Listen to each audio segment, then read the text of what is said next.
Supermicro stock had an amazing 2023, and 2024 seems to be going the same way with the stock up over 200% as I am recording. And all thanks to the huge demand for AI servers driven by Nvidia's innovation. But what if I told you Nvidia could be the biggest threat to Supermicro?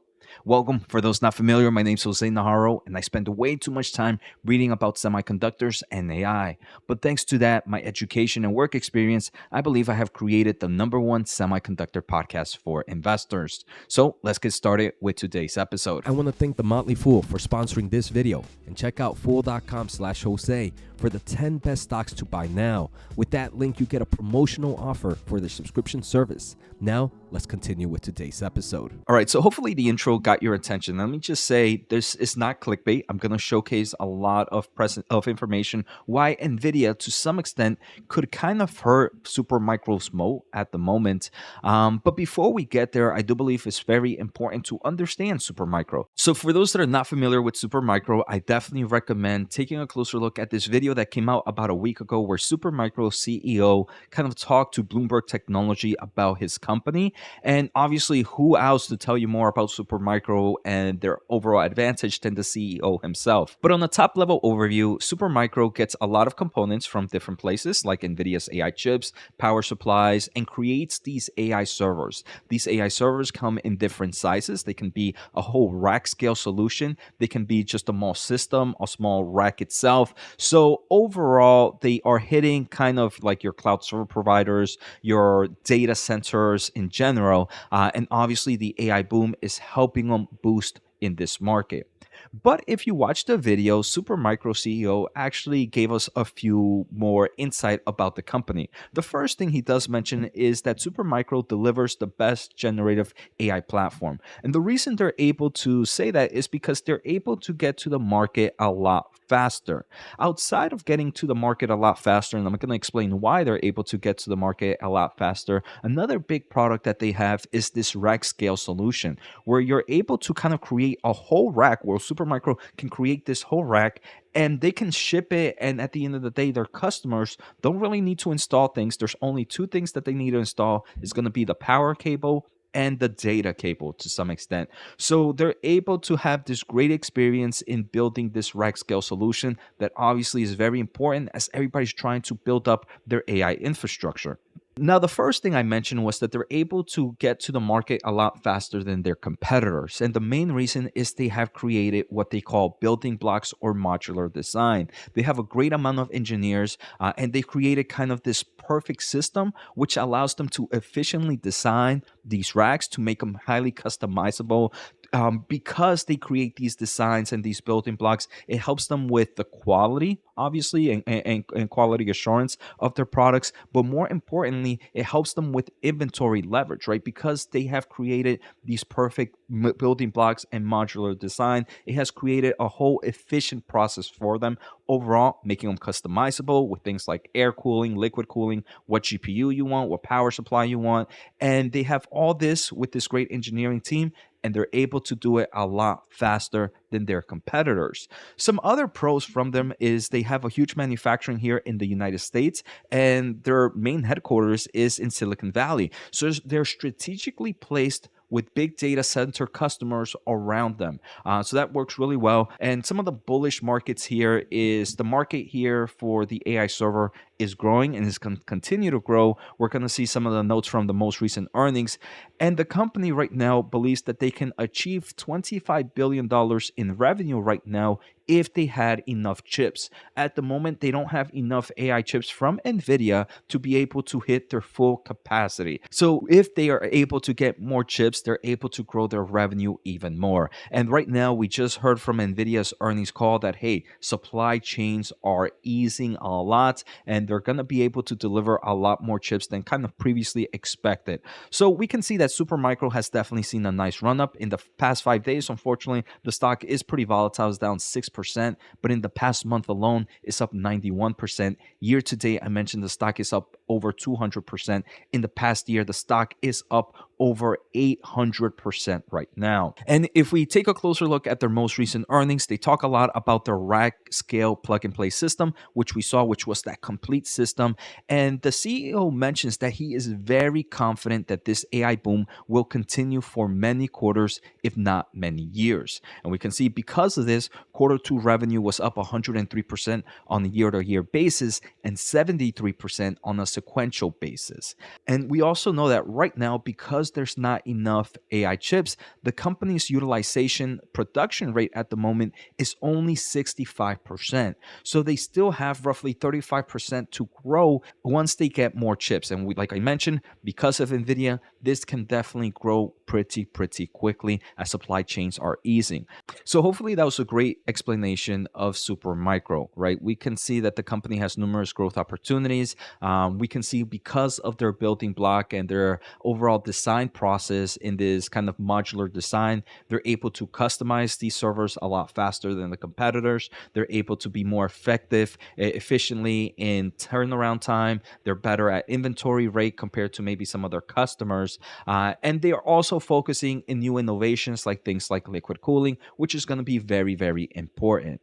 Now, obviously, if NVIDIA is making more chips and NVIDIA can supply them with more chips, isn't NVIDIA a big helper for Supermicro? The answer is yes, but Supermicro at the end of the day is only one partner for NVIDIA, and NVIDIA really wants to sell as much AI servers as they can. And this is why NVIDIA announced the DGX H100. For those that are not familiar with the DGX H100, it is kind of this complete infrastructure solution. And some of you might be wondering, hey, isn't this exactly what Supermicro does? And is NVIDIA in this same market as well? Do they make their own chips and then do they kind of create this infrastructure solution and sell it to their customer? That's not necessarily what they do. A better explanation was showcased on September 5th of 2023 at a Goldman Sachs event, where NVIDIA kind of talks about their DGX platform and how this DGX platform came to fruition. So first they mentioned that, hey, look, even though they didn't mention Supermicro, but they did mention that Supermicro is correct that their competitors, Dell's, the HPs of the world, and all these other server creators were not creating the right systems that would be well for their accelerated computing. They were creating systems that were good for your traditional computing, which were mainly CPUs. So NVIDIA said, hey, look, we had to show the Dells, we had to show the HPs, we had to show all these other server makers that, look, there is this market for the accelerated computing. And then they decided to engineer and create the DGX H100.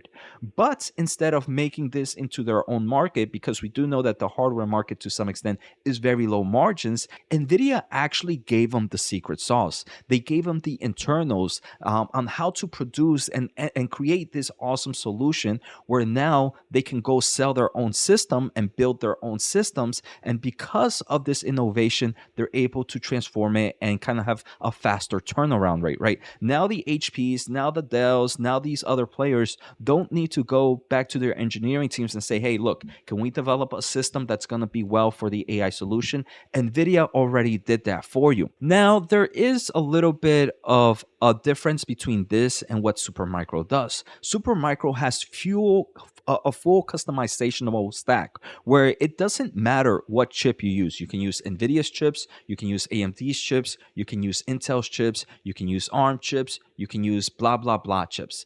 Where the H100 is pretty much only meant for the H100 and pretty much the CPU that NVIDIA has partnered up with, which was the Intel Xeon platform. So instead, NVIDIA has turned it up even a step further. And about 8 months ago, during a keynote, NVIDIA announced the MGX. And the MGX is now a way for modular server design. So, very similar to what we heard from Supermicro, this is more of a building block. So, the great thing about this is the MGX provides a new standard for modular server designing by improving return on investments and reducing time to market. So Nvidia probably knows that, hey, look, Supermicro is really good at selling our products and they can do it at such a fast pace. But unfortunately, Supermicro is, with the overall demand that we're seeing, it's not going to be the only player that we need. We're going to need other partners to be able to do this. And unfortunately, it might take them forever to come up with some great design. So let us do it for them. And let me explain to you what the MGX platform is real quick. But right off the bat, we can see that they already have some big partners from AceRock, Asus, Gigabyte, QCT, Pegatron, Supermicro, and we can see right here, QCT, if we look at them, they do create rack mount servers very similar to Supermicro. Asus also creates these kind of servers very similar to Supermicro. The only thing that I want to say Supermicro has for them right now is this rack scale solution where a lot of the other players don't have that at the moment. But who knows? Nvidia maybe in the future might kind of design their own rack scale blueprint and start to give it to the partners. But let's take a closer look back at the MGX. So MGX gives system makers modular architecture to meet diverse accelerated computing needs of world's data centers. And this is very customizable. It enables over 100 plus system configurations. And the main difference between this and the H100 is the H100 was only meant for that, the H100, while this MGX is going to come in different types of solutions. It could be 1U, 2U, 4U. That's the overall size of the rack. It can be air cooled, it can be liquid cooled. It can use obviously only NVIDIA's GPUs to some extent. It can also use CPUs, either being NVIDIA, either being x86, either being ARM CPUs, and obviously networking solutions. So it brings a lot of the things that Supermicro already does. It brings the building blocks and to make it faster to market, and it also brings the ability to customize it for the customers. And here we can see the MGX partner benefit allows ODMs and OEMs who adopt the NVIDIA's MGX architecture can benefit from reduced design and research and development investment costs and faster time to the market. We can see MGX partners receive full set of design files including electrical schematics, mechanical drawings, and thermal simulations. So if one of the secret sauces that we saw from Supermicro and the CEO, and like I mentioned, feel free to go watch the video so you can hear yourself, but it was that they have the building block capabilities and this kind of modular infrastructure that allows for highly customizable units and for highly fast turnaround units. Now, NVIDIA, by providing this MGX solutions to its partners, it pretty much has kind of created or reduced the moat that Supermicro has in that market. Like I mentioned, Supermicro definitely can continue to evolve from here. And obviously, Supermicro has that rack scale solutions as well. And they're also focusing on things like liquid cooling, which can be a big thing. But at the end of the day, NVIDIA wants to make it so much easier for its partners to sell as many AI servers as they can. And first, they introduced the DGX, which helped out a lot by giving them the secret sauce. Now they're doing the MGX. What if the next step is maybe creating a solution that's going to help with the difference from air cooling and liquid cooling, something that Supermicro is also doing? What if the next thing they do is they create the blueprint and the secret sauce on how to be able to make these crazy rack scale solutions that Supermicro does as well? Because at the end of the day, like I mentioned, NVIDIA needs to sell as many AI servers as they can and as quickly as possible. And if you start to reduce the moat from one company, it's going to start to be more of a pricing war. And we can see in quarter two of this company's most recent earnings, the company did mention that their non-GAAP gross margins went from 17 the previous quarter down to 15.5, down 150 basis point, mainly because the company is making strategic decisions and gaining market share. At the end of the day, they're pretty much saying, hey, look, we're doing pricing wars with our competitors, so we're able to get more customers right now and increase our overall revenue. On the bullish side, this company is focusing on moving some manufacturing overseas, which can obviously help offset this decline in margins. But we can see at the end of the day, this is definitely going to be a pricing war for Supermicro and its competitors. Now, let me know what you guys think. Obviously, there's going to be a lot of Supermicro bulls that might not see it.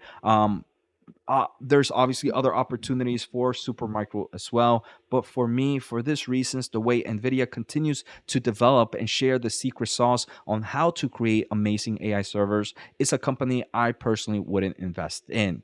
Obviously, the company has done amazing. We can saw in the past year it's up over 800%. But regardless, I think I'll stay with Nvidia. Let me know your thoughts below. Take care, have a good day, and see you next time.